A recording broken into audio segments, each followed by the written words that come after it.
Hey everyone, in this video we are looking at the question that goes with learning outcome 7, I can divide fractions. Miss Sklar bought 3 1/3 pounds of strawberries to make smoothies during cooking club. I'll circle that.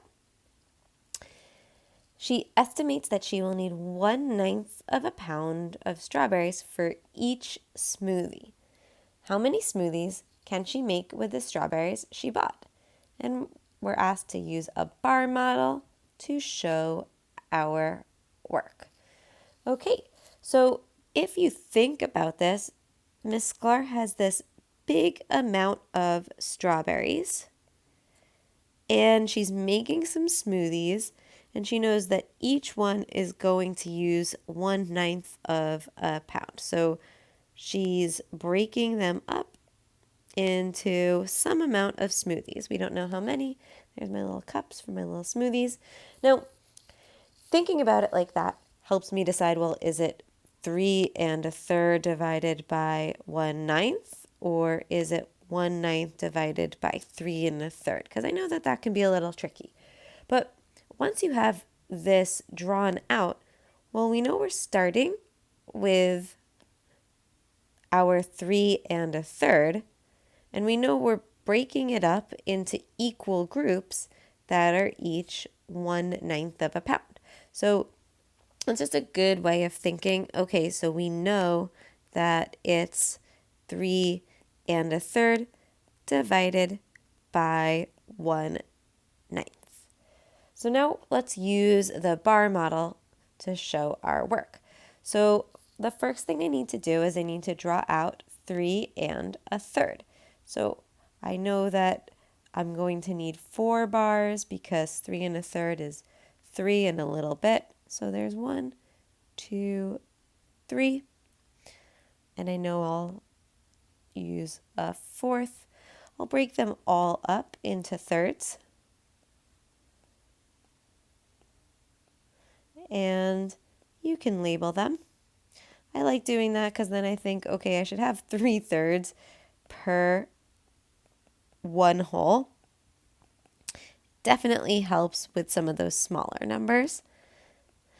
And if I'm going to just look at 3 1/3, then I can just shade in one whole. There's my second whole. Here's my third whole, and then 3 1/3. That's how many strawberries Miss Sklar has. Now we're going to break it up into groups of 1/9. So below each of these first bars, I will draw another. Let's draw it in green. Now these are nice numbers.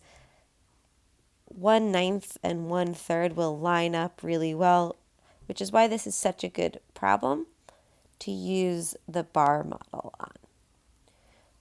Okay, so I drew 4 holes.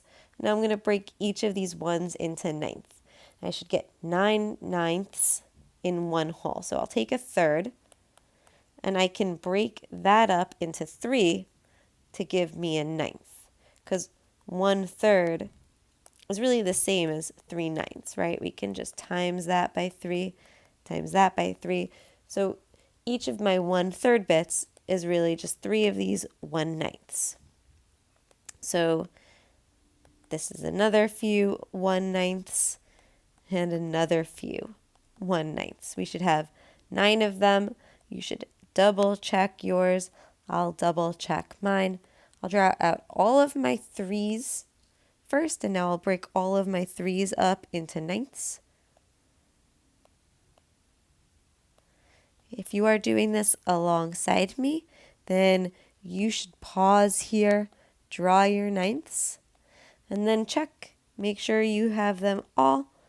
Now, drawing 1/9 a million times does kind of get to be a little bit much. So if you've just counted and you think 1, 2, 3, 4, 5, 6, 7, 8, 9, yep, and just check all of yours so that you have 9 and so that they're lined up. My 3/9 go into my 1/3. Okay, so now let's go back to the question.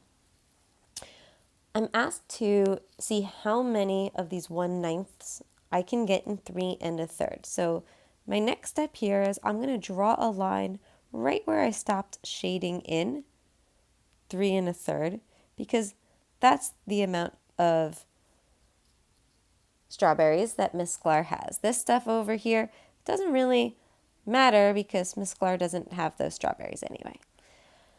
And now we're going to draw some scoops, and the number of scoops that we have is going to be the number of groups of smoothies that she can make. So our group size here is 1/9. Luckily, we have 1/9 here.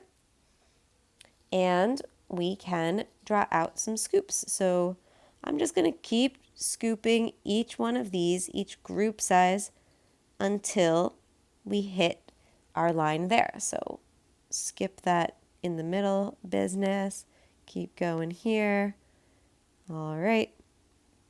Scoop this entire one because she can make smoothies out of this. And then we have these here. So each of that is going to be one smoothie.